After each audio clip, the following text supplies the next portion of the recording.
اعوذ باللہ السمیع العلیم من الشیطان الرجیم بسم اللہ الرحمن الرحیم الحمد للہ الذی ہدانا لہذا وما كنا لنہتدی لولا ان ہدانا اللہ لقد جاءت رسل ربنا بالحق والصلاۃ والسلام علی اشرف الانبیاء وسید المرسلین سیدنا و نبینا و شفیع ذنوبنا و حبیب قلوبنا مولانا بالقاسم محمد ولبیتہ الطیبین الطاہرین المعصومین المظلومین ولعنۃ اللہ علی اعدائہم وقتلتہم وغاصب حقوقہم ومنکری فضائلہم ومصائبہم وتشہم وطہارتہم ولظمتہم ولسمتہم وشجاعتہم وولایتہم اجمعین من یومنا ھذا الی یوم الدین اما بعد فقد قال اللہ تبارک و تعالی فی کتابہ المبین وہو اصدق الصادقین وقولہ الحق بسم اللہ الرحمن الرحیم یا ایتھا النفس المطمئنۃ ارجعی الی ربک راضیۃ مرضیہ فادخلی فی عبادی وادخلی جنتی۔ ایک صلوات بھیج دیں محمد وآل محمد۔ ارباب غم، ماتمداران سید الشہداء، سورہ فجر کی آخری آیتوں کو میں نے آپ کے سامنے عرض کیا اور اسی کی تلاوت کا شرف حاصل کیا، اور انہی آیات کو میں نے آپ کے سامنے عنوان گفتگو کے طور پہ عرض کیا۔ معرفت معصوم کیا ہے یہ اس وقت تک کہ سمجھ میں نہیں آئے گی جب تک کہ معصوم کو نہ سمجھا جائے۔ ارشاد ہوا کہ اے صاحب اطمینان نفس، آؤ میری بارگاہ میں پلٹ آؤ، تمہاری رضا میری رضا، میری رضا تمہاری رضا، آؤ میرے بندوں میں شامل ہو جاؤ، آؤ میری جنت تمہارا انتظار کر رہی ہے۔ سورہ فجر کی ان آیتوں کے متعلق گفتگو کرتے کرتے میں کل تک آپ کی خدمت میں یہ بات پہنچانے کی کوشش کر رہا تھا اور یہاں تک پہنچانے کی صحیح کی تھی کہ اگر آپ تفاسیر کے ذریعے مفسرین کی رائے کو دیکھیے یا احادیث میں محدثین کی رائے کو دیکھیے تو اپنے اپنے مکتب فکر کا خیال رکھا گیا اور اس میں ہر آدمی نے اپنے زاویہ نگاہ کو پیش کیا۔ مسلمان بھی مطمئن نفس ہو سکتے ہیں، مومنین بھی مطمئن نفس ہو سکتے ہیں، خاصان خدا بھی مطمئن نفس ہو سکتے ہیں، اور پیغمبران خدا بھی مطمئن نفس ہو سکتے ہیں۔ سرکار ختمی مرتبت کے لیے ان آیتوں کا نزول، اس سے بھی انکار نہیں ہو سکتا۔ مولائے متقیان کے لیے بھی بعض روایتیں ملتی ہیں، اس سے بھی انکار نہیں ہو سکتا۔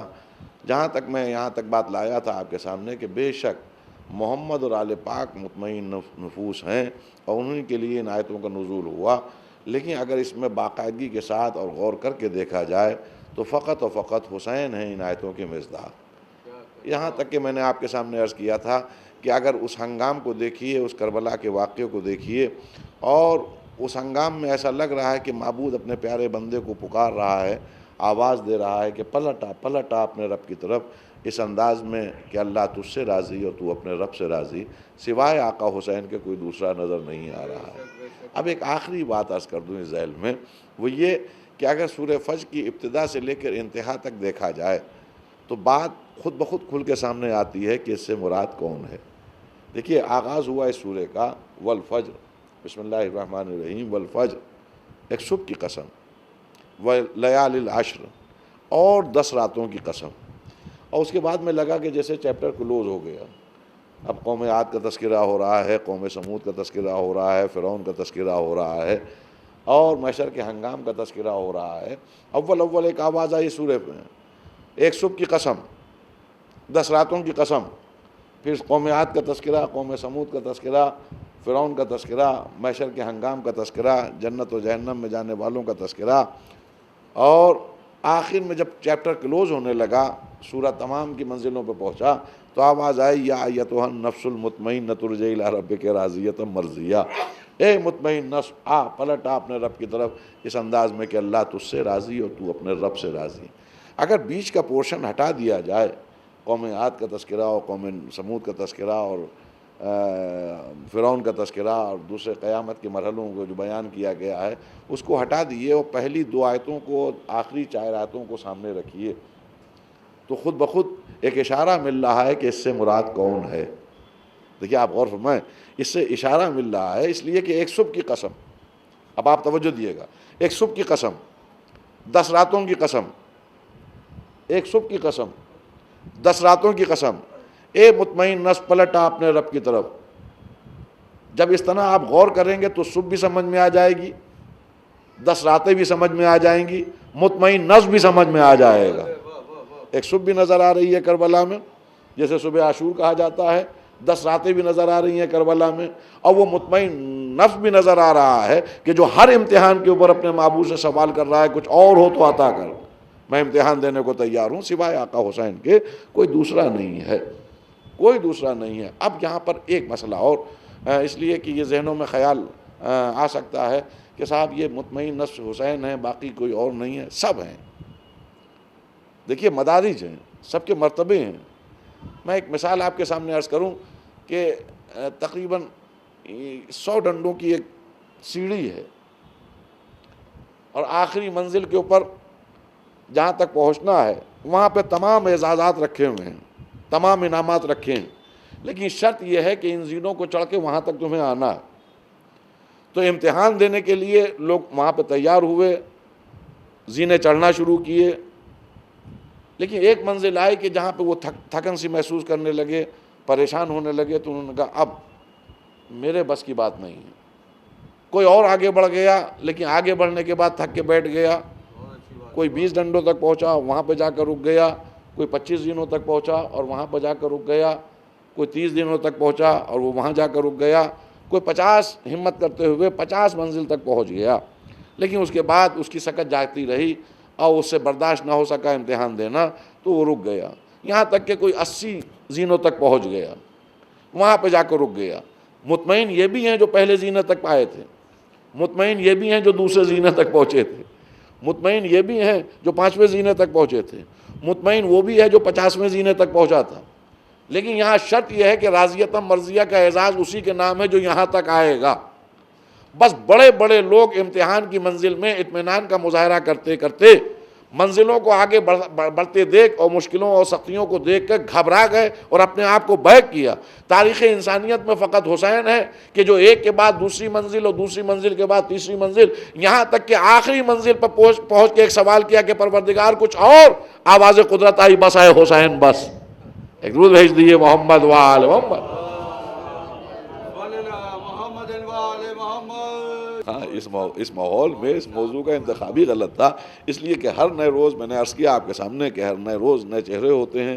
اب ان کے سامنے پوری گفتگو کو بیان کرنا تو ممکن نہیں ہے، لیکن ہاں ایک شخص ہے کہ جسے اللہ مطمئن کہہ کے پکار رہا ہے، ایک شخص ہے کہ جس کے لیے اللہ راضیۃ مرضیہ کہہ رہا ہے، ایک شخص ہے کہ جس کے لیے اللہ اپنے بندوں میں شامل ہونے کے لیے آفر کر رہا ہے، ایک شخص ہے کہ جس کے لیے اللہ اپنی جنت دے رہا ہے.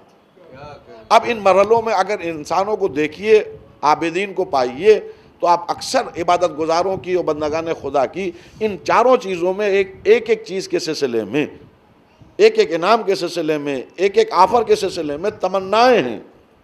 ہر آدمی چاہتا ہے کہ زندگی مطمئن ہو جائے، لیکن چاہ کر بھی نہیں ہو پاتی. ہر آدمی چاہتا ہے کہ اللہ ہم سے راضی ہو جائے، لیکن حسرتیں رہ جاتی ہیں انسان کی کہ وہ اللہ اس سے راضی ہو جائے، اسے سمجھ میں نہیں آتا اللہ راضی ہوا کہ نہیں ہوا. کیا معلوم کون سا عمل اللہ کی رضا کا سبب بنے اور کون سا عمل جسے ہم عمل سمجھ رہے ہوں، ہم عبادت سمجھ رہے ہوں، وہ اللہ کی ناراضگی کا سبب بنے. بھئی ایسے نہ جانے کتنے واقعات ہیں جو تاریخ نے محفوظ کیے کہ ہم اس گمان میں ہیں کہ ہمارا یہ عمل قبولیت کی منزل تک پہنچے گا، اور جب محشر کے ہنگام میں پہنچے تو وہاں معلوم ہوا خانہ صاحب، رجسٹر صاحب، وہاں تصور ہی نہیں اس عمل کا. کیا معلوم اس کی مصلحت ہے کہ کس وقت کون سے عمل کو قبول کرے. یہی وجہ ہے کہ ہم تمام لوگ اعمال تو کر سکتے ہیں، لیکن شیورٹی اور گارنٹی کے ساتھ یہ نہیں کہہ سکتے کہ یہ اللہ نے قبول بھی کر لیا ہوگا. بھئی ہم نماز پڑھتے ہیں، لیکن نماز صبح کے بعد کوئی نمازی یہ کہہ دے گا کہ ہماری نماز صبح قبول ہو گئی. ظہرین کی ہم نے ادا کی، کیا کوئی ظہرین کی نماز ادا کرنے کے بعد کہہ سکتا ہے کہ ہماری ظہر کی نماز آج کی قبول ہو گئی؟ اما پوری زندگی گزر جاتی ہے. میں نے کسی روز کہا تھا کہ بوڑھا آدمی عالم نزا کی کیفیت میں ہے، جسم سے جان نکل رہی ہے، اور جب اس سے بھی آپ پوچھئے گا کہ آپ کی عبادتیں قبول ہوئیں، آپ کی نیکیاں قبول ہوئیں، آپ سے اللہ راضی ہوا، تو آنکھ کھول کے ایک ہی جملہ کہے گا کہ بھیا دعا کرو. مجھے ابھی تک نہیں معلوم کہ اللہ مجھ سے راضی ہوا کہ نہیں ہوا. دعا کرو، میرا کام تھا اعمال کرنا، اس کی مرضی ہے قبول کرے یا نہ کرے. تو اب ایسی منزل میں، اور یہی نہیں خالی یہ ذبح خرچی ہو، حقیقت میں آپ تاریخ میں دیکھیے ایک شخص تلاوت قرآن مجید کر رہا ہے، اب ہر آدمی اس کو قاری کہہ رہا ہے، کیا کہنا، تلاوت قرآن مجید روز کرتا ہے. ایک منزل ایسی آئی کہ ایک روز وہ سورہ کہف کی تلاوت کر رہا تھا، اور تلاوت کرتے کرتے جب تلاوت مکمل ہو گئی تو ذرا سی غنودگی آئی، اور وہ بستر پہ لیٹ گیا اور وہ سو گیا. تھوڑی دیر بعد اس نے خواب میں دیکھا کہ کوئی شخص سورہ کہف کی تلاوت کر رہا ہے. چونکہ وہ حافظ بھی تھا، قاری بھی تھا، تو کہنے لگا میں اٹھ کے بیٹھ گیا، میں خواب میں دیکھ رہا ہوں کہ میں اٹھ کے بیٹھ گیا، اور کوئی شخص سورہ کہف کی تلاوت کر رہا ہے. یہی نہیں کہ صرف آواز آ رہی ہے سورہ کہف کی، بلکہ ایک اسکرین ہے، اس پہ وہ آیتیں بھی گزر رہی ہیں سامنے سے، تاکہ میں پڑھتا بھی جاؤں اور سنتا بھی جاؤں. جب پورا سورہ تلاوت ہو گیا، تلاوت کرنے والے نے پورے سورے کی تلاوت کر لی، تو میں نے اپنے آپ سے سوال کیا، ارے اس میں تو 2 آیتیں چھوڑ دی گئیں، وہ آیتیں بھی تو میں نے تلاوت کی تھیں، آخر وہ آیتیں کہاں گئی سورہ کہف کی؟ تو ایک غیب سے آواز آنے لگی کہ اس وقت اس لیے تمہارے نامہ اعمال میں وہ 2 آیتیں نہیں لکھی گئیں کہ جس وقت تم ان 2 آیتوں پر پہنچے تھے تو اپنے گھر کے باہر کسی کے قدموں کی آہٹ سنی تھی، تو تمہیں یہ گمان پیدا ہوا کہیں پڑوسی تو نہیں جا رہا ہے، تو تم نے اپنے ٹون کو، اپنی آواز کو بلند کر دیا تھا کہ باہر جانے والا بھی سن لے کہ میں تلاوت قرآن مجید کر رہا ہوں. اللہ کو یہ ادا پسند نہیں آئی کہ جب اللہ کے لیے عبادت ہو رہی ہے تو غیر کو شامل کیا جا رہا ہے. تو یہ تمہارے نامہ عمل میں نہیں لکھی گئی. دیکھیے اس طرح کے نہ جانے کتنے واقعات ہیں کہ ہم لوگ سوچ بھی نہیں سکتے. کیا معلوم کہ اس وقت کون سا عمل ایک عالم دین بچوں کے بارے میں کے سامنے محشر کے بارے میں بیان کر رہے ہیں، قبر کے تاریکیوں کے بارے میں بتا رہے ہیں. کسی ایک مسئلے پر کسی شاگرد نے سوال کیا کہ استاد یہاں کے بارے میں آپ کیا کہتے ہیں؟ جب بندہ اس منزل پہ پہنچتا ہے تو رک گئے. ماں کہنے لگے یہ تم نے بڑا عجیب سوال کیا ہے، میں نے کتابوں میں دیکھا ہے، میں نے حدیثوں میں دیکھا ہے، لیکن یہ بات یہاں اس منزل کی نہیں ملی. اچھا ایک کام کرو، یہ تو وہی بتا سکتا ہے جو مر جائے، تو ایک کام کرو، آج تمہارے درمیان میں وعدہ کرتا ہوں کہ جیسے ہی مجھے موت آئے گی، اب مجھے سپرد لاحت کیا جائے گا، میں فوراً ہی تمہیں خواب میں آ کر بتاؤں گا کہ اس منزل پہ کیا ہوتا ہے. اتفاق ہوا بیچارے بوڑھے استاد تھے، انتقال ہو گیا. شاگردوں نے تدفین کے بعد ایک دوسرے سے کہا کہ دیکھو خیال رکھنا، اگر کسی کے بھی خواب میں استاد آئیں تو وہ اطلاع ضرور دے دے کہ انہوں نے اس منزل پہ کیا بیان کیا. رات گزری، صبح ہوئی، ایک دوسرے سے سوال کیا گیا ان کا، بھئی ہمارے خواب میں نہیں آئے، ہمارے خواب میں نہیں آئے. روایت کہتی ہے کہ یہ سلسلہ اور آگے بڑھا. 1 مہینے تک تو لڑکے بے قرار رہے، پھر دھیرے دھیرے نارمل ہونے لگے. 2 مہینے گزرے ہو، 4 مہینے گزرے ہو، 6 مہینے گزرے، یہاں تک کہ سال گزر گیا. استاد کسی کے خواب میں نہیں آئے. سال گزرنے کے بعد ایک بار ایک شاگرد کے خواب میں آئے. جیسے ہی آئے تو شاگرد نے سلام کیا، استاد نے سلام کا جواب دیا. کہا استاد آج آپ آئے ہیں؟ آپ نے تو کہا تھا جیسے ہی میں مروں گا خواب میں آؤں گا اور بتاؤں گا اس منزل پہ کیا ہوتا ہے. کہا بیٹا بے شک میں نے وعدہ کیا تھا، لیکن میں کیا کروں، میں اپنی قبر میں قید تھا. میں ایفائے وعدہ کرنا چاہتا تھا لیکن اپنی قبر میں قید تھا. تو اب جب قبر میں قید تھا تو کیسے آگے بتا دیتا. تو کہا جب قید تھے تو آزاد کیسے ہو گئے؟ آپ نے تو بہت نیکیاں کی تھیں. کہا سب رائگاں ہو گئی. تو کہا آپ کیسے آزاد ہو گئے؟ کہا وہ فلاں کتاب جو لائبریری میں رکھی ہے، جب اس کتاب کو میں لکھ رہا تھا اور میرا قلم تیزی سے چل رہا تھا تو اسی دوران ایک مکھی میرے قلم کی نوک پر آ کر بیٹھ گئی، نب پہ آ کر بیٹھ گئی. مجھے ایک دم سے خیال آیا کہیں یہ مکھی پیاسی تو نہیں ہے. میں نے اپنے قلم کو روک دیا، اپنے ہاتھوں کو جنبش بھی نہیں دی، کہیں ایسا نہ ہو کہ بغیر سیراب ہوئے اڑ جائے. جیسے ہی وہ سیراب ہوئی اور خود اپنی مرضی سے اڑی تو میں نے قلم کو آگے چلانا شروع کیا. بیٹا وہ تحریر لکھی ہوئی تو کام نہیں آئی، لیکن اللہ میری اس ادا سے راضی ہو گیا کہ میں نے ایک مکھی کو سیراب کر دیا. یہاں پر میں ایک جملہ کہوں گا، جب مکھی کو سیراب کرنے کا اتنا ثواب ہے تو مظلوم کربلا کی یاد میں پیاسوں کو پانی پلانے کا کتنا ثواب ہوگا۔ ایک درود بھیج دیجیے محمد وآل محمد۔ دیکھیں آپ متوجہ ہیں کہ آپ شیورٹی کے ساتھ نہیں کہہ سکتے بھائی، جو حضرات صاحبان علم ہیں وہ میری بات کی تائید کریں گے، اور جو تجربہ کار ہیں وہ اس بات کی تائید کریں گے کہ ہمارا کام ہے عمل کرنا۔ ہمیں کیا معلوم کس وقت کون سا عمل جو ہم بہت وزنی سمجھ رہے ہوں وہ زیرو ہو جائے، اس کی کوئی ویلو نہ ہو۔ میں ایک منظر آپ کے ساتھ، اس کو بھی شیعہ سنی سبھی لکھتے ہیں اس واقعے کو، اور میں بھی اکثر اس واقعے کو پڑھا کرتا ہوں کہ ایک شخص نماز پڑھ رہا ہے۔ ابھی آپ کسی کو مسجد میں نماز پڑھتے ہوئے دیکھیں گے تو کیا کہیں گے؟ نمازی ہے، یہ نماز پڑھ رہا ہے۔ لیکن اگر اللہ کا رسول کسی کو کہے کہ یہ نماز جو پڑھ رہا ہے یہ نماز نہیں ہے، ٹکریں ہیں، تب آپ کیا کہیں گے؟ بے غور کریے گا، ایک نمازی نماز پڑھ رہا ہے اور صحابی رسول ہے، مسجد نبوی میں نماز پڑھ رہا ہے، اور رسول اللہ کا ادھر سے گزر ہوا۔ جیسے ہی گزر ہوا تو ایک بار رک گئے، رسول اللہ نے کھڑے ہو کر اس نمازی کے رکوع و سجود کو دیکھنا شروع کیا۔ پھر نہ جانے کیا سوچا کہ ایک آواز دی، ابھی ذرا ادھر آؤ، مجھے تم سے کچھ کام ہے۔ جو نماز پڑھ رہا تھا شخص، اس کا نام تھا ابی بن کعب، کہا ابی ذرا آؤ، مجھے تم سے کچھ کام ہے۔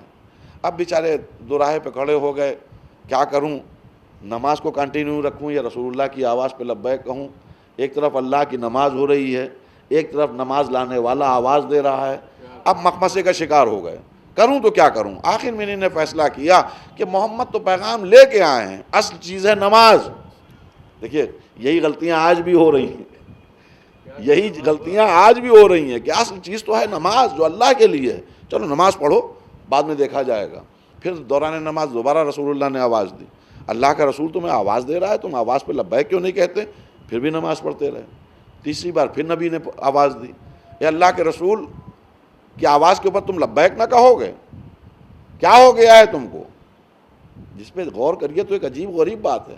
ہمیں ایک نماز پڑھنے والا، اگر باپ نماز پڑھ رہا ہوتا ہے اور چھوٹا سا بچہ ہوتا ہے تب بھی وہ چپ رہتا ہے کہ یہ نماز پڑھ رہے ہیں ابا، نہ کہ جو شریعت لے کے آیا ہے، جو نماز لے کے آیا ہے وہ بار بار نمازی سے مخاطب ہو کر کہہ رہا ہے، اور خود ہی نے کہا ہے کہ جب نماز پڑھو تو غیر کا خیال نہ آئے۔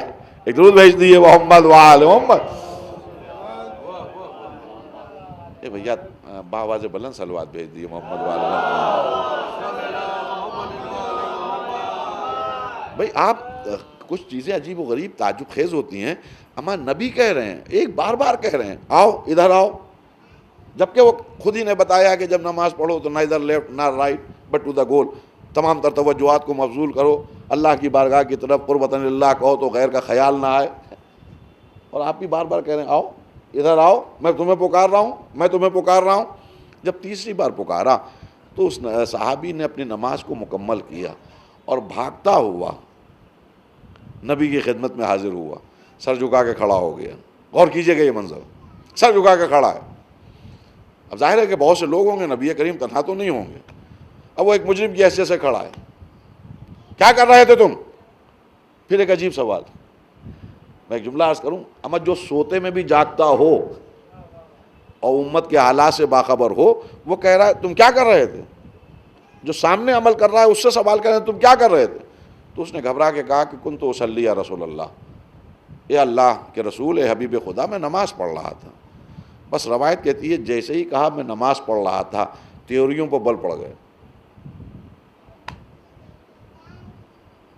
حاجی صاحب تیوریوں پہ بل پڑ گئے، غیظ میں آ گئے۔ سامنے والے نے کیا کہا تھا؟ میں نماز پڑھ رہا تھا۔ اما جب بچے گھر میں دیر میں آتے ہیں تو وہ ہوشیار بچے اور سمجھدار جو بچے ہوتے ہیں وہ نماز پڑھ کے آتے ہیں کہ اگر ابا جیسی آواز دے کہاں تھے؟ مسجد سے آ رہے ہیں، ابھی پوچھ لیے فلاں سے۔ نہ کہ ایک نمازی کہہ رہا ہے اللہ کے رسول سے کن تو اصلی، تیوریوں پر بل پڑ گئے۔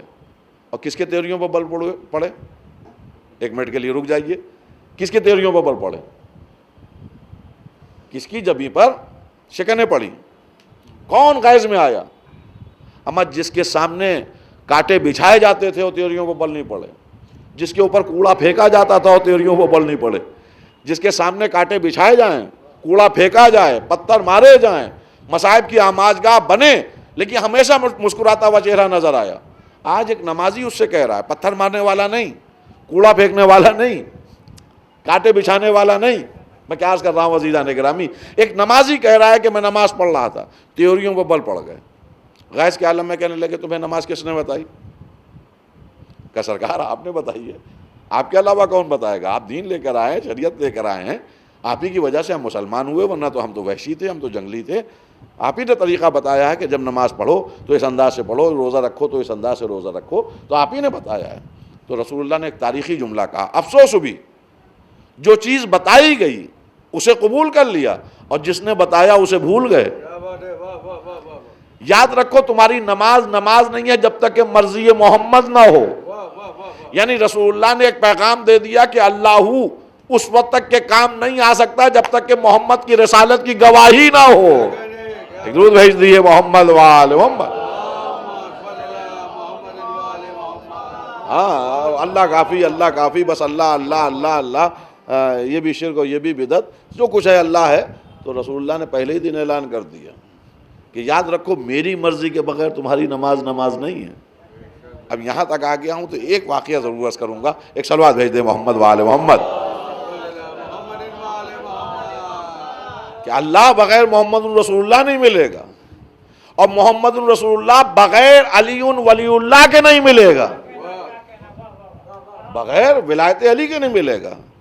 ایک منزل آپ کے سامنے عرض کروں، عید کا روز ہے، شب میں بچوں نے کہا تھا کہ اماں ہمارے پاس لباس نہیں ہے، انا خیات الحسنین من کر رضوان نے آواز دی، بچوں نے لباس زیب تن کیا، نکلے اپنے نانا کے ساتھ، تو نانا سے کہنے لگے نانا عرب کے اور بچوں کے پاس سواریاں ہیں، ہمارے پاس کوئی سواری نہیں ہے، وہ تو سب اپنے اونٹوں پر بیٹھے ہوئے ہیں، نانا رسول اللہ ہمارے پاس کوئی سواری نہیں ہے۔ امام حسن اور آقا حسین نے فرمایا ہمارے پاس سواری نہیں ہے، تو اب سرکار ختمی مرتبہ سے امام حسن نے کہا اور آقا حسین نے کہا کہ ہمارے پاس سواری نہیں ہے، تو روایت کہتی ہے چاروں طرف دیکھا، چاہتے تو کسی صحابی سے کہتے اپنا اونٹ لے آؤ، وہی میں نے کل کا ایک جملہ، احسان گوارا نہیں ہے محمد کو آل محمد علیہ السلام کے سلسلے میں، کہا نہیں، چاروں طرف دیکھا کسی سے کچھ نہیں کہا، پھر اپنے دونوں ہاتھوں کو زمین پر رکھ دیا اور اونٹ کی شبیہ بن گئے۔ دیکھیے یہ ایسا واقعہ ہے جس کو تمام مسلمانوں نے لکھا ہے، بغیر کسی تعصب کے لکھا ہے کہ ہاں یہ سیدنا حسن اور سیدنا حسین رضی اللہ تعالیٰ عنہ نے جس وقت فرمائش کی تھی تو آپ اونٹ کی شبیہ بن گئے۔ اما زیرو کی شبیہ بننا، اور وہ بھی محمد کے ذریعے، میں نے کہا کہ یہ وقت نہیں ہوتا ہے غور و فکر کا، یہ آرام کا وقت ہوتا ہے، لیکن اگر آپ غور فرمائیں تھوڑا سا متوجہ ہو جائیں کہ زیرو کی شبیہ بنے حسنین علیہ السلام کے لیے، کون؟ لقد کان لکم فی رسول اللہ اسوۃ حسنہ، قرآن نے آواز دی کہ دیکھو تمہاری زندگی کے لیے بہترین نمونہ عمل ذات سرکار ختمی مرتبت ہے۔ تو معلوم ہوا کہ حسنین علیہ السلام کا جب مسئلہ آیا اور اونٹ بھرنے کا مرحلہ آیا تو ایک زیرو اونٹ کی شبیہ بن کے نبی کریم نے سب کچھ بیان کر دیا۔ دیکھو شبیہ بنانا غلط ہے لیکن یہ اور ہیں۔ ایک درود بھیج دیئے محمد وآل محمد۔ یہ جو شبیہ رکھی ہیں، یہ جو علم و تابوت کی شبیہ بنتی ہے، یہ جو ذوالجناح نظر آتا ہے، یہ پہلے ہی دن عقدہ کھل گیا اس کا۔ نبی کریم اونٹ کی شبیہ بن گئے۔ آؤ بچوں اپنی سواری پر سوار ہو جاؤ۔ کیا کہنا عظمت آل محمد علیہ السلام، حسنین علیہ السلام پشت مبارک رسول پہ جلوہ افروز ہو گئے۔ اب اس طرح چلے جس طرح اونٹ چلتا ہے۔ بھیا پڑھنا بہت آسان ہے اور سن لینا بھی بہت آسان ہے۔ نبی کے ساتھ ایک مسئلہ ہے، ہم آپ اپنے بچوں کی محبت میں ہر عمل کر سکتے ہیں لیکن محمد وہی کریں گے جو وہی آئے گی۔ میں کیا عرض کر رہا ہوں عزیزان گرامی، وہی آئے گی۔ ما ینطق عن الہوی ان ہوا الا وحی یوحیٰ، میرا محمد اس وقت تک کچھ کلام نہیں کرتا جب تک کہ میری طرف سے وحی کا نزول نہ ہو جائے۔ اور پھر ما محمد الا رسول، میرا محمد تو کچھ ہے ہی نہیں سوائے رسول کے. محمد کو یہ نہ سمجھنا کہ رشتہ دار ہے کسی کا عزیزدار ہے. میرا محمد فقط ایک میسنجر. وہ اٹھے گا تو رسول ہوگا, وہ بیٹھے گا تو رسول ہوگا, وہ اگر میدان جنگ میں ہوگا تو رسول ہوگا, وہ اگر کسی کی ڈیوڑی پہ جا کر سلام کر رہا ہوگا تب بھی رسول ہوگا, وہ اگر کسی کو دوش پہ جگہ دے رہا ہوگا تب بھی اللہ کا رسول ہوگا, وہ اگر کسی کو پشپ پہ بٹھا کر 70 مرتبہ سبحان ربی الاعلیٰ و بحمدہ کہہ رہا ہوگا تب بھی رسول ہوگا. محمد اللہ کا رسول, اور محمد اللہ کی مرضی کے بغیر کلام نہیں کر سکتے. ہر قدم منشاء پروردگار کے مطابق اٹھتا ہے آپ کا. بچوں نے کہا کہ ہمارے پاس سواری نہیں ہے, سواری بن گئے, اور اسی طرح چل رہے ہیں جیسے ایک سواری چلتی ہے, سواروں کو لے کر. پھر بچوں نے یہ بھی بتانا تھا بچوں کے ذریعے, نہ بچوں نے خدا نخواستہ ضد کی ہے, نہ روئے ہیں, وقت کے معصوم ہیں, وہ بھی جانتے ہیں آنے والے کل میں کیا ہونے والا ہے. اما جن کا بابا تلوار چلاتا ہو, نسلوں کو دیکھ کے چلاتا ہو, تو بچوں کو بھی معلوم تھا کہ آنے والے کل میں کیا کیا اعتراض ہوں گے. کہا نا تمام سواریوں میں تو مہاریں ہیں سواروں کے ہاتھوں میں, لیکن ہماری سواری ایسی ہے کہ اس میں کوئی مہار نہیں ہے, مہار ناقہ نہیں. مہار کہتے ہیں رسی کو. دیکھیے غور کیجئے گا, ہماری سواری میں مہار نہیں ہے. اور عرب کے جو بچے بیٹھے ہیں اپنی اپنی سواریوں پر, ان کے ہاتھوں میں مہاریں ہیں, وہ جدھر چاہ رہے ہیں اپنی سواری کو لے کے جا رہے ہیں. نہ ہمارے سواری میں مہار نہیں ہے. تو روایت کہتی ہے مسلمانوں نے لکھا کہ نبی کریم نے لمحے بھر کے لیے سوچا, اس کے بعد میں ایک زلف امام حسن کے ہاتھ میں دے دی, بالوں کی ایک زلف آقا حسین کے ہاتھ میں دے دی. کہ بچوں دیکھو یہ بھی تمہاری مہاریں بھی ہو گئیں. اب مہار کے نام پر زلف محمد, تو ایک بات تو مجھے کہنے دیجئے, مہار جدھر چاہتا ہے سوار ادھر ہی سواری جاتی ہے. ایک درود بھیج دیئے محمد وآل محمد. سواری ادھر ہی جائے گی جدھر سوار لے جانا چاہے گا, اس لیے کہ مہار بھی ہاتھ میں آ گئی. آپ سمجھے کہ امامت کیا ہے. اور اس کے بعد تاریخ کہتی ہے کہ پھر ایک سوال کیا ان لوگوں نے, اور عجیب و غریب سوال. کہا نانا مہار تو ہم کو مل گئی ہے, لیکن ہماری سواری بول نہیں رہی ہے. اور بچے جو اپنے سواریوں پر سوار ہیں ہر سواری بول رہی ہے. اب سرکار ختمی مرتبت کے سامنے ایک مسئلہ, اس لیے کہ اونٹ کی آواز میں بولنا ہے. توجہ دیے گا, اونٹ کی آواز میں بولنا ہے. اگر اونٹ جیسے بول دیے تو رسالت خطرے میں, اس لیے کہ آواز آ چکی ہے محمد وہی بولے گا جو میں بلواؤں گا, جو بھی بولے گا وہ بے معنی نہ ہو. میں کیا عرض کر رہا ہوں, جو بھی بولے بامعنی ہو, اور آواز نکالنا ہے اونٹ جیسی. تو تاریخ لکھتی ہے کہ ایک بار آپ نے کہنا شروع کیا الاف الاف الاف. اس کا مطلب یہ ہے مجھے معاف کر, یعنی بے معنی بھی نہ ہو اور آواز بھی ہو بہو جانور کی طرح نظر آئے. تو آواز قدرت آئی, جبرائیل پیغام لے کر آئے کہ بعد درود و سلام حکم خدا یہ ہے کہ اگر آپ نے مزید اف کہہ دیا تو جہنم کی آگ سرد کر دی جائے گی. یہ تو ہو گیا.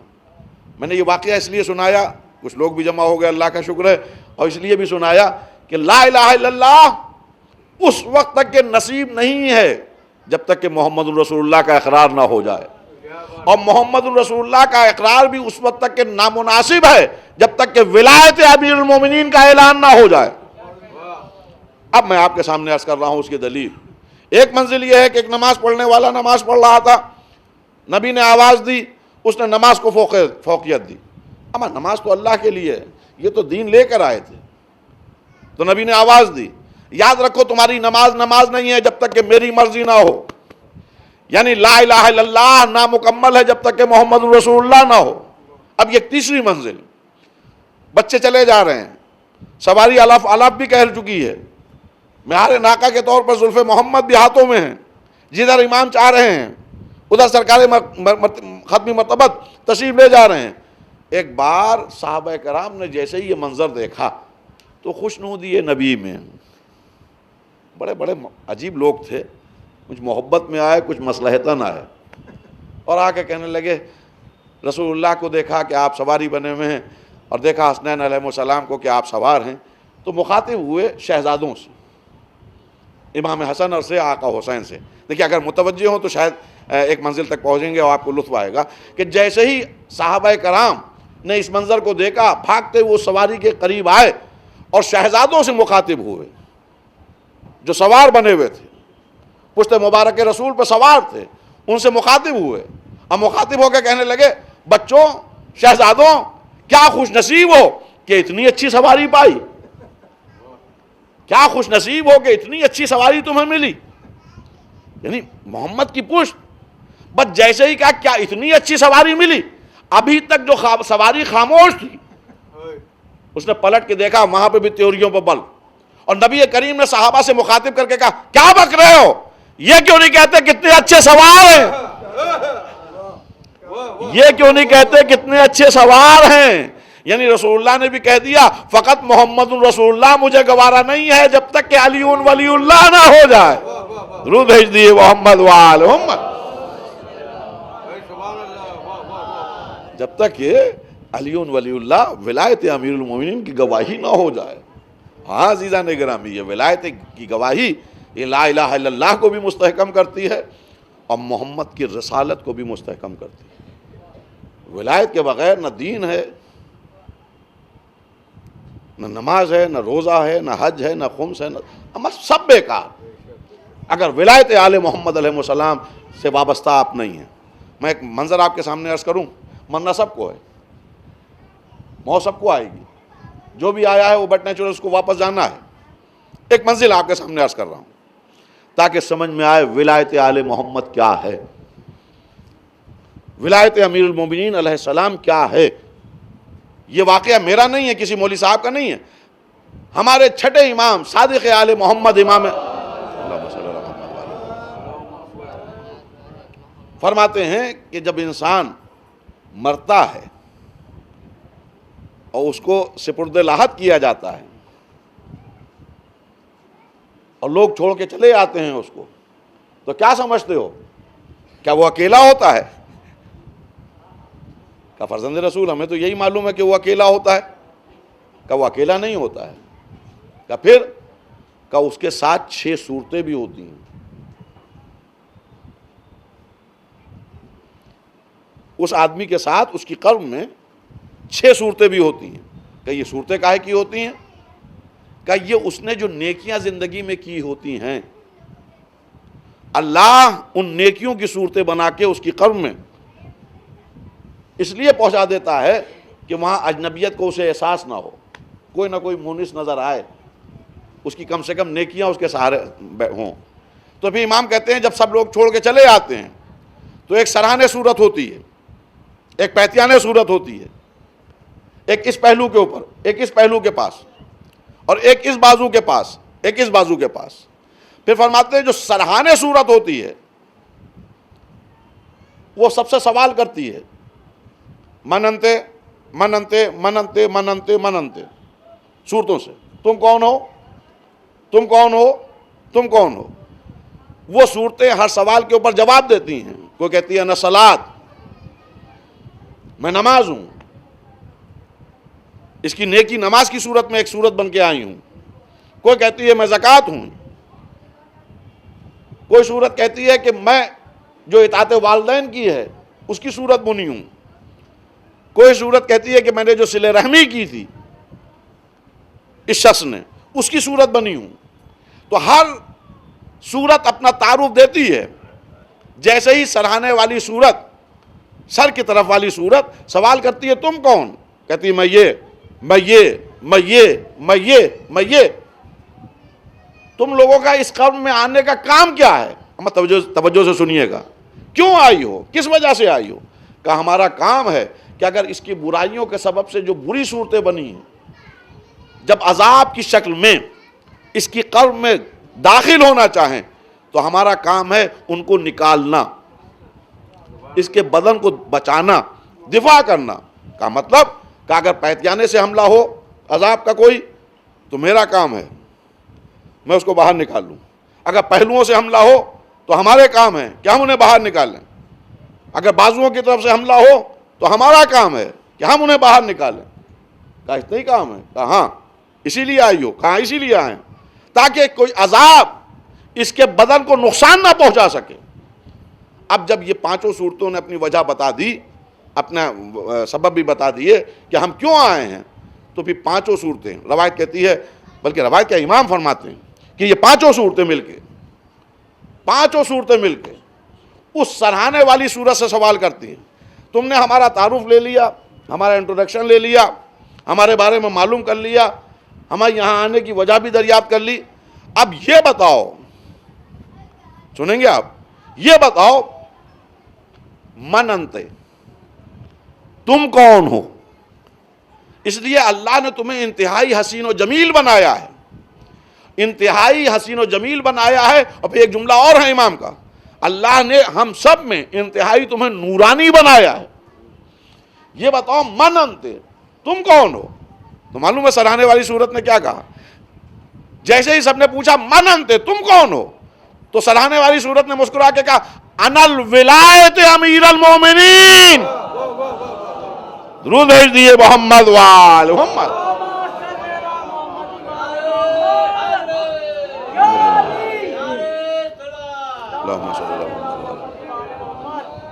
انا الولایت علی ابن ابی طالب، میں وہ ولایت کی نیکی ہوں. توجہ سن رہے ہیں آپ، میں وہ ولایت کی نیکی ہوں جو یہ ولایت امیر المومنین پر قائم رہا.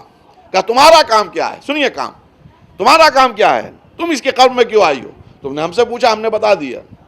آئیے فصیح چچا، ہم سے سوال کیا، ہم نے بتا دیا، وجہ بتا دی. اب یہ بتاؤ کہ تمہارا اس صاحب قبر کے ساتھ اس قبر میں آنے کا کام کیا ہے؟ آپ سنیں گے.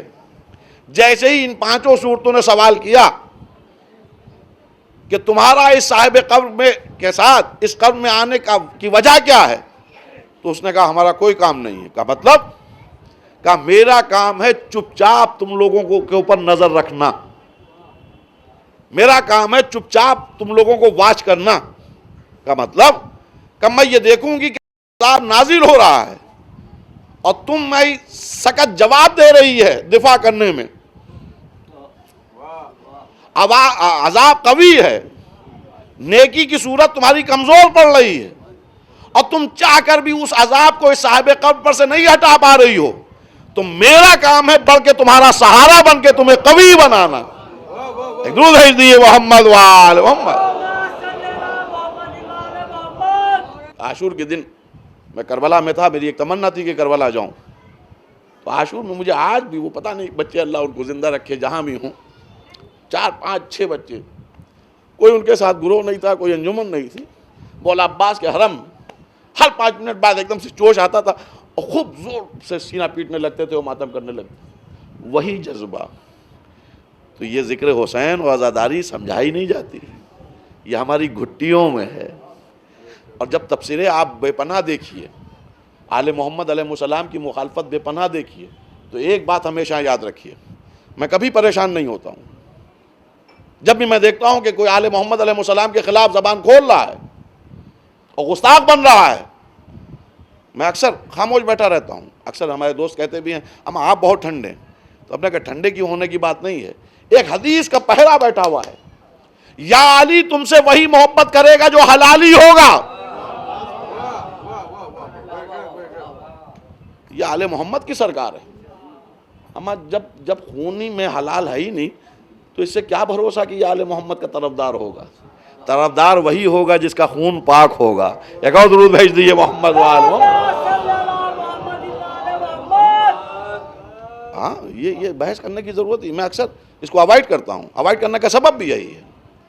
بھائی جب یہ دیکھ رہے ہیں کہ یہ گستاخ بنا ہوا ہے، ہم جس کی سمجھ میں آیا عزاداری کو لے کر ٹارگٹ کر لیا، سب سے زیادہ مظلوم سمجھ رکھا ہے عزاداری کو. صاحب اس سے کیا ہوگا، اس کا مقصد سمجھیے، اس کا مقصد سمجھیے. ارے پہلے اس کی معنویت تو سمجھیے. مقصد نہیں جانا تو رونے سے کیا فائدہ؟ خدا کی قسم امام نے کہیں یہ نہیں فرمایا ہے کہ اس کا مقصد سمجھیے. چھٹے امام کی حدیث تمام تر تواتر کے ساتھ موجود ہے، جس میں آپ نے فقط اتنا فرمایا جو روئے یا رلائے یا رونے والے کی صورت بنائے. آپ مقصد اگر ڈھونڈ رہے ہیں تو میں نے ایک دن عرض کیا تھا کہ ابھی مقصد لا الہ الا اللہ اگر پوچھ لیا جائے تو آپ اس کا مقصد نہیں بتا پائیں گے. مسلمان کے گھر میں پیدا ہونا اور ہے, مسلمان ہو جانا اور ہے. ابھی آپ کو یہی نہیں معلوم کہ لا الہ الا اللہ کیا ہے. ہمیں ایک نماز کے طریقے سے تو واقف نہیں ہیں آپ. کیا مقصد جانتے ہیں آپ نماز کا؟ صرف اتنا معلوم ہے آپ کے صبح کی 2 رکعت ہے, ظہر کی 4 رکعت ہے, عصر کی 4 رکعت ہے, مغرب کی 3 رکعت ہے, اور عشاء کی 4 رکعت. کس مقصد کے لیے بلایا تھا اللہ میاں نے؟ مقصد تو جانیے. جو افضل ترین عبادت ہے اس کا مقصد ڈھونڈ نہیں رہے ہیں. ایک مظلوم کا غم اگر کوئی منا رہا ہے تو اس کو خام خواہ چھیڑ رہے ہیں. یاد رکھیے جناب زہرا اگر راضی ہو گئی تو سب کچھ ہے, اور جناب زہرا ناراض ہو گئی.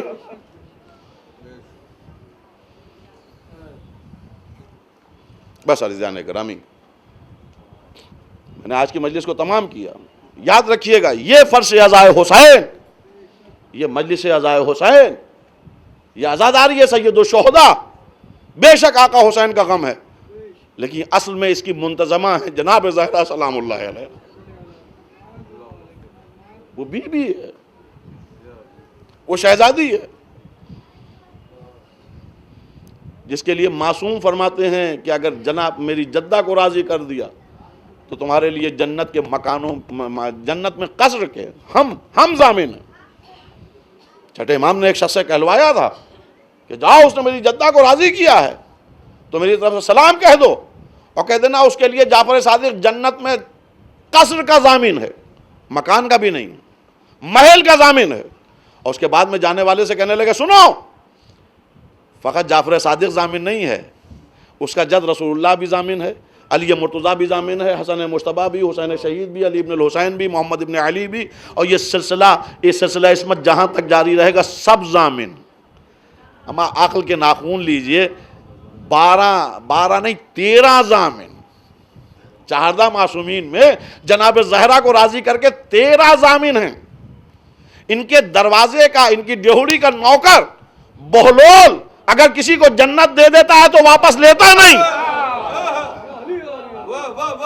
نہ کہ معصوم رضا ہے جناب زہرا.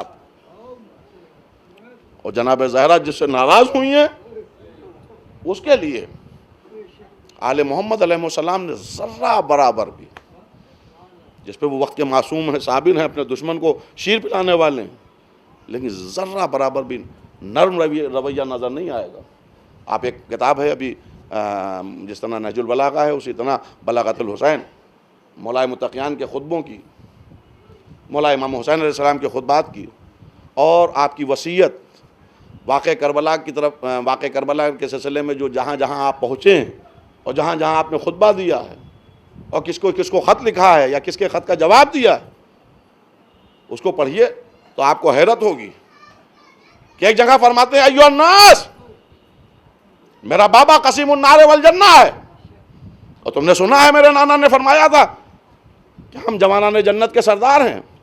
سنو, پہچانو ہمارا مرتبہ, ہم وہ ہیں کہ محشر کے ہنگام میں جس کو چاہیں گے اس کی سفارش کروا دیں گے.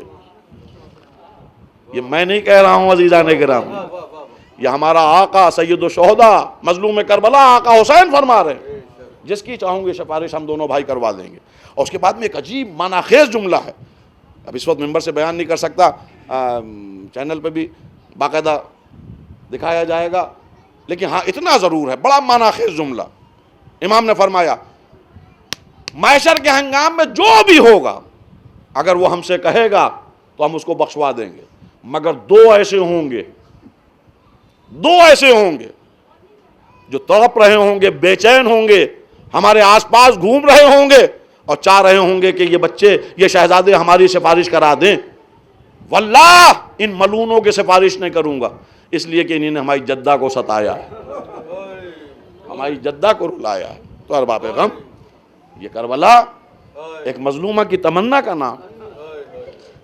ماں کی ممتا تڑپ رہی ہے, کیا سنا رہے ہیں. آپ بھی نہیں ہوں گے, ابو الحسن بھی نہیں ہوں گے, میں بھی نہیں ہوں گی, حسن بھی نہیں ہو, روئے گا کون؟ میرے لال پہ آنسو کون بہائے گا؟ تو ایک ماں کی تمنا ہے، اور پھر وہ ماں ساتھ ساتھ رہی، آج فرش عزائے حسین پہ بھی آتی ہے۔ بس عزیزان گرامی، ایک منزل امتحان ہے کہ جہاں یہ کارواں پہنچا ہے جس کی یاد ہم منا رہے ہیں، اور انشاءاللہ جب تک کہ زندگی کی آخری سانسیں مناتے رہیں گے، ایک دکھیاری ماں کو اس کے لال کا پرسہ دیتے رہیں گے، ایک بیٹی کو اس کے باپ کا پرسہ دیتے رہیں گے، جو خود اپنے باپ کے اوپر رو نہ پائی، اگر روتی تھی تو منہ پہ تماچے مارے جاتے تھے، کانوں سے گوشوارے چھینے جاتے تھے۔ ایک بیٹے کو پرسہ ہم اس کے باپ کا دیتے ہیں جو رو نہ پایا، ہاتھوں میں ہتھکڑیاں، پاؤں میں بیڑیاں، گلے میں خاردار تھا۔ جزاکم اللہ خیر جزا۔ بس عزیزان گرامی، کون سی بات عرض کروں، کربلا کا ہر لمحہ ایک مصیبت ہے، مصائب کی آماجگاہ ہے۔ آئیے جناب زینب کو پرسہ دے دیا جائے ان کے دونوں بچوں کو، جناب اون اور جناب محمد۔ کیا گزری آل محمد علیہ السلام پر، مجھے پوری شہادت نہیں عرض کرنا ہے، لیکن اتنا ملتا ہے کہ شب عاشور ایک خیمے میں اپنے بچوں کو لیے بیٹھی ہیں شہزادی زینب، اور عجیب جملے اس کو آقا حسین نے نقل کیا ہے۔ جب رات کے اندھیرے میں آپ اپنے بستر سے اٹھے ہیں اور آپ بیویوں کے خیموں کی طرف سے گئے ہیں، تو دیکھا ہر ماں اپنے بچے کو کل کے لیے تیار کر رہی تھی۔ تو جب جناب زینب کے خیمے کے قریب آئے تو آپ نے سنا کہ جناب زینب فرما رہی ہیں، بچوں میں تمہیں بہت عزیز رکھتی ہوں، بہت چاہتی ہوں، لیکن کل بڑا ہنگامے سخت ہے اور میرا ماجایا بڑی مصیبتوں میں گھرا ہوا ہے، چاروں طرف سے دشمن جمع ہو گئے ہیں۔ دیکھو بہترین جہاد کرنا، خبردار اگر ایک قدم بھی پیچھے ہٹ گیا تو یہ تمام چاہتے ختم ہو جائیں گی، تمام محبتوں کے باوجود دودھ نہ بخشوں گی۔ اور بچوں کا عالم یہ تھا کہ یقین دلا رہے تھے کہ اماں صبح نمودار ہونے دیے۔ پھر مقاتل میں ملتا ہے، میر صاحب نے بھی اس کو کوٹ کیا ہے اور دوسرے مرثیہ نگار حضرات نے بھی کوٹ کیا ہے کہ ایک وقت گزرا، اچھا خاصا دن کا وقت جب گزرا تو شہزادی نے کسی کو بھیج کے اون محمد کو بلوایا۔ اون محمد آئے اور سلام جیسے کیا تو منہ پھیر کے بیٹھ گئی۔ کیا بھائی سے محبت تھی، کس طرح جناب زینب آقا حسین سے محبت کرتی تھی، کس طرح چاہتی تھی۔ بچے گھبرا گئے، سامنے پھر آئے کہ اماں کیا ناراضگی ہے۔ جب واسطہ دینے لگے ماموں جان کا تو ایک بار پلٹ کے دیکھا اپنے بچوں کو، کیا تم یہ چاہتے ہو کہ تمہاری ماں تم سے راضی رہے؟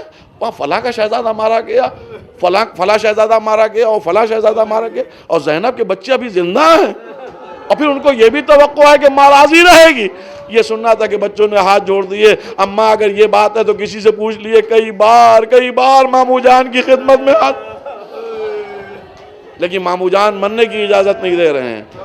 کسی کو بھیجا، آقا حسین کو بلوایا۔ اب ظاہر ہے جو بچپن سے ایک ایک لمحے میں آقا حسین کے ساتھ رہی ہوں، ان کو معلوم ہے کہ حسین کو کس طرح راضی کیا جائے۔ نہیں جانے، اللہ جانے کیا بہن بھائی میں گفتگو ہوئی۔ ہاں اتنا ملتا ہے کہ آقا حسین نے فرمایا، بہن تمہاری جو مرضی ہو، ٹھیک ہے، اگر تم چاہ رہی ہو تو ان کو بھیج دو۔ اسلحہ جنگ سے آراستہ کیا، روانہ کرنے لگیں تو آپ نے فرمایا کہ دیکھو دونوں بھائی ایک ساتھ مل کے جنگ کرنا، تمہاری قوت ہزاروں گنا بڑھ جائے گی۔ اور جب سب کچھ اسرار جنگ اور رموز جنگ سے واقف کرا چکی تو بڑی حسرت سے بچوں کو دیکھا اور ایک جملہ فرمایا، کیا اعتبار ہے کہ جس طرح میں نے جنگ کے لیے کہا ہے، اگر اس طرح جنگ کریں گے تو یہ لاکھوں کا مجمع میرے بچوں کے سامنے کچھ نہیں ہے۔ جب سب کچھ کہہ چکی تو ایک جملہ فرمانے لگیں، اون محمد فرات کے کنارے نہ چلے جانا، اس لیے کہ سکینہ پیاسی ہے، علی اصغر پیاسا ہے۔ بچوں نے بھی کہا اماں ہم وعدہ کرتے ہیں کہ فرات کے کنارے نہیں جائیں گے۔ ہاں ارباب غم، جب ایسے بچوں نے آواز دی ہوگی، ماموں آپ پر میرا آخری سلام، آپ پر ہمارا آخری سلام، اور جب یہ میتیں آئی ہوں گی اور چاروں طرف سے بیویوں نے پرسہ دینے کی کوشش کی ہوگی، اتنا ملتا ہے ہاتھ جوڑ کے کہا، اے بیویوں پرسے کی ضرورت نہیں، ایک ہاتھ اون کے سینے پر، ایک ہاتھ محمد کے سینے پر، سر کو سجدے میں رکھ دیا۔ پروردگار تیرا شکر ہے کہ تو نے زینب کی قربانیوں کو قبول کر لیا۔ اے پروردگارا کسی طرح قاسم و علی اکبر بچ جائیں، کسی طرح میرے دونوں بھائیوں کے